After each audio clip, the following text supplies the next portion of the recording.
Welcome to Cyber Certified. Today we're wading into that security alphabet soup, Oh, IDS, IPS, HIDS, NIPS. We want to give you a really clear, high-level view of detection and prevention concepts. What's the core trade-off here? exactly. Look, when you dig into the research, the fundamental question that shapes everything is, do you just want to see the threat, or do you actually want to stop the threat? That choice dictates, well, pretty much everything. Okay, let's break that down. Starting with IDS, the Intrusion Detection System. That's the passive one, right? That's right, passive. Its job is only to detect and alert. Log what it sees. The analogy in our sources was pretty good, like a security camera. Huh? It sits off to the side, out of band, watches the traffic go by, records, and then reports anything suspicious to the SIEM. Perfect analogy, just observes. Now, contrast that with the IPS, intrusion prevention system. This one's active. Active how? It uses the same kind of detection logic, but the key difference is placement. It sits inline. Inline meaning the traffic actually flows through it. Precisely. And because it's inline, it can actively interfere. It can drop malicious packets. It can reset dodgy connections, even tweak firewall rules on the fly. It's not just a camera. It's the security guard standing at the door, ready to slam it shut. Okay, but putting something critical inline like that, Yeah. that sounds risky. What if it fails? Huge risk. And that leads to a critical decision highlighted in the analysis we looked at. Failure states. Right, fail open or fail closed. Exactly. Fail open means if the IPS breaks, traffic just flows through unimpeded. You lose your protection, but things stay online. So less secure, more available. And fail closed? The opposite. If it fails, it blocks all traffic, maximum security, but potentially crippling downtime. Availability goes way down. That's definitely a tough call for any security architect. They're kidding. So placement isn't just about active versus passive. It's also about what the system can even monitor. Absolutely. Which brings us to the next distinction. Host-based versus network-based. HIDs and HIPS versus NIDS and NIPS.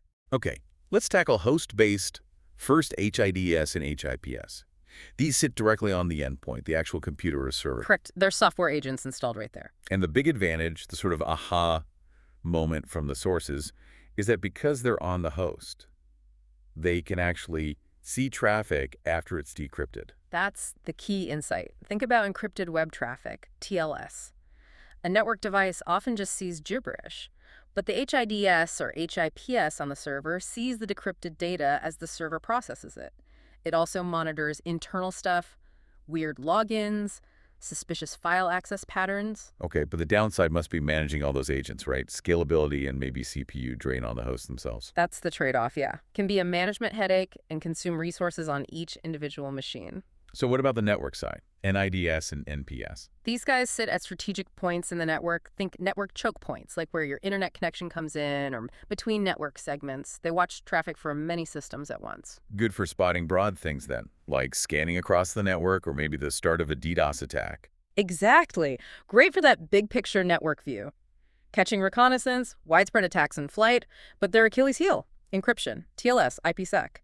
If the payload is encrypted, they're mostly blind. They see the envelope, not the letter inside. Okay, so whether it's host or network, detection or prevention, they all need ways to actually spot the bad stuff. How did they do that? The sources mentioned 3 main methods. Right, 3 core detection engines, basically. First up is signature-based. The classic one, like antivirus signatures. Pretty much. It looks for known documented attack patterns, specific byte sequences, known malicious commands. It's fast, generally very accurate, low false positives, if the attack is known. Big if. So it's useless against brand new attacks, 0 days. Completely useless. If there's no signature for it, it sails right through. Needs constant updates. Okay, so to catch the unknown, you need nothing else.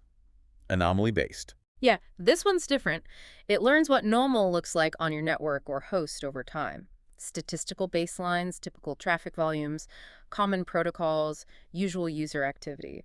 Then it flags anything that deviates significantly from that baseline. That sounds powerful. Good for detecting novel attacks, maybe even insider threats doing something unusual. Potentially, yes.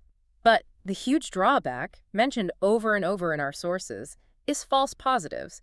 It can cry wolf a lot. Defining normal is hard, and legitimate activity can sometimes look weird. Requires a ton of tuning. Tuning. Yeah, I can imagine. Yeah. So is there a middle ground? Sort of. That's where heuristic, or sometimes called behavioral detection, comes in. It doesn't need an exact signature, and it's not just looking at statistics. It looks for suspicious types of actions. Like what?